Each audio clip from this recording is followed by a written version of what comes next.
Welcome back mga kaltab. Ito na naman po ang inyong lingkod, si Mr. Destiny. At magbibigay po tayo ng pinakamagandang update po ngayon sa social media.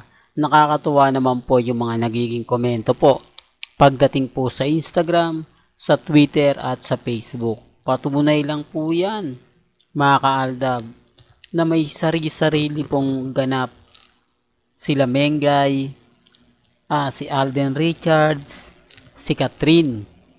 Ebidensya at resibo mga kaaldab yung mga nagpapakalat po ng hindi maganda at hindi nga po kaaya-aya. Ang problema lang po mga kaaldab yung mga taong dumadaan at bumibisita po sa channel ni Mr. Destiny. Halatang affected po sila. Halatang inis na inis po sila sa mga sinasabi natin, pinapaliwanag natin. Bagamat maraming mga issue, mga nagsasabi ng ganito, mga nagsasabi ng ganyan. Okay lang po yan mga kaaldab kasi alam naman po natin ang buong istorya. Alam naman po natin ang buong kwento. Ako, masaya po ako sa mga kumbaga nakikita natin at nababasa kasi wala naman po talaga update ang mga armain at mga main fanatics. Tapos nagte-trending pa yung Aldab Nation sa pagboboycott. Lalo na pong gigil na gigil.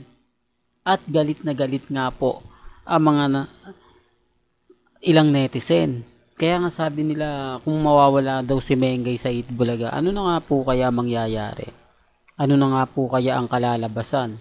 Ano naman po kaya ang kumbaga yung ibig kong sabihin mga kaldab, ang hahantungan. Siyempre kukuha sila ng bagong artista. Yung sa tingin nila na talagang magbo-boom.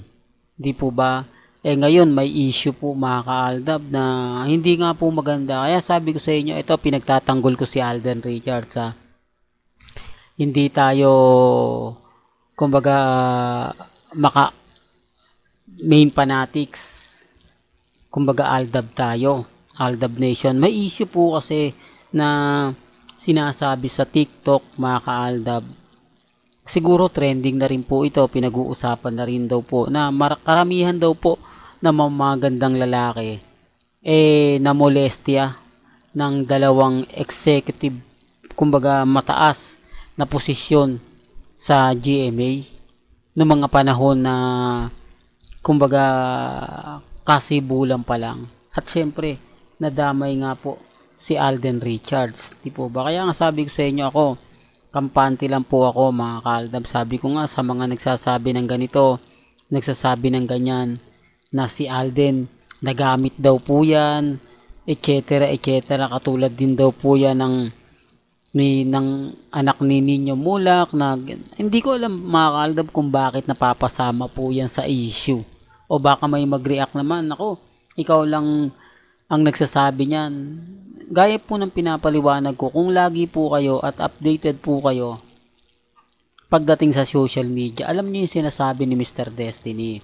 Alam niyo yung pinupunto ko kasi kumbaga nababasa ko napapanood naman po ninyo at nakikita. Kaya nga po ako pinagtatanggol ko si Alden Richards Ganun naman po talaga si Mr. Destiny at never ko pong dinadown ang pamilya Mendoza, pamilya Polkerson. Hindi ko po ito hinahamon. Taliwas po sa mga sinasabi ng iba.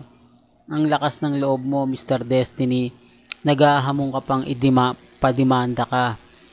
Gayong alam naman natin na pag dinimanda ka, iiyak-iyak ka pagdating sa kaso. Remind ko lang po, hindi po ako naghahamon. Never po akong naghahamon sa pamilya Mendoza at pamilya Polkerson. Ang sinasabi ko lang po na kasuhan yung mga bagay-bagay na hindi maganda at pananaw sa tingin po nila. Kasi hindi naman po talaga kami nagsimula patungkol po sa Aldab. Sila po ang unang nag-encourage po sa amin. Sila po yung kumbaga nagsimula, inimbestigahan. Kita naman po lahat Di po ba? Kay Lola Linda, kay Daddy Bay. Di po ba? Bakit tatawagin ni Daddy Bay si Mengay ng Nax? Di po ba? Kung wala rin po At bakit po tatawagin niya si Tatay Dab ng Balae kung wala naman kasalan na naganap? At parehas po silang probinsya. Alam niyo naman po ang probinsya, hindi po ba na kumbaga kapag may mga yung tipong nagkakagustuhan, di po ba kasal agad-agad yan eh. Hindi naman po pwedeng, well, pasensya na po kayo kung bakit ko binabalik-balikan yung mga bagay-bagay na kumbaga matagal na. Eh, wala naman po naman tayong update ngayon eh. Kumbaga, sabi ko nga po sa inyo, family weekend, bonding moment ng pamilya Mendoza, o pamilya Paul Carson. Lalo na nga po, sigurado naman po 101% na andun po yan sa bahay ng kapatid ni Alden Richards. Di po ba para makita yung mga pamangkin niya? Well, balikan natin yung mga kaganapan ng mga panahon ng Aldab. Hindi niyo po ako masisisi kung gusto kong ibalik to. Kasi dito lang po talaga kami masaya. Dito lang po talaga, kumbaga, nararamdaman namin yung pagmamahal na ibinigay sa amin ng Aldab Nation. Kaya nga po ako nalulungkot kapag naaalala ko yan.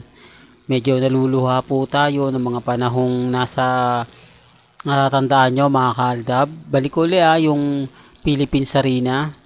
Na excited po tayo. Biruin mo magdamag na hindi ka masyado nakatulog. Ilang oras lang yung tulog mo dahil nag-aantay ka na baka mahuli ka sa victory liner na kung saan nga po talaga talagang pagdating mo sulit na sulit yung puyat, yung pagod na kumbaga ginugol mo para doon. Sabi ko nga po sa inyo, hindi po ang Aldab Nation, hindi po kami magkakakilala. Hindi po kami mag-anak, magkakaibigan, pero kita nyo naman po na nanatili po kaming kampante, nanatili po kami matatag. Kami pa rin po ang nagsama-sama. Kami pa rin po ang mga pumila sa Broadway, natulog sa Broadway, nakipagtulakan sa lahat ng mga event ni Mengay, umakyat sa puno, makita lang ang Aldab. Sa mga barangay, kahit hindi namin kabarangay, pinupuntahan namin basta't nalaman namin na naandun sila Mengay at si Alden o ang one for all for one, hindi po kami nagdadalawang isip na hindi pumunta. Ganyan po katindi ang pagmamahal namin sa Aldab Nation. Maaga pa lang talagang tinututukan na po namin ang Eat Bulaga para pagsapit po ng Sabado, nakaupo na po kami sa lamesa mga ka-Aldab. Real talk to. Sabi ko nga po sa inyo, relax lang po kayo, maging kampante. Well, hanggang dito na lang po yung updates natin Kaya kung gusto nyo pa po ng pinaka-latest at sariwang update, abay lagi lang po kayong tututok sa channel ni Mr. Destiny para updated po kayo sa mga latest at sa mga bagong video po na ilalabas po natin. Kaya kung bago ka lang sa channel na to at isa kang true-blooded Aldab Nation na nagmamahal kina Mengay at Tisoy, tama po ang channel na pinuntahan mo, kaya consider na po kitang bagong subscriber. At huwag mong kalimutang i-share ang mga video po natin sa mga mami, sa mga titas, at sa mga senyor. Hanggang sa muli, salamat po sa panonood at pakikinig.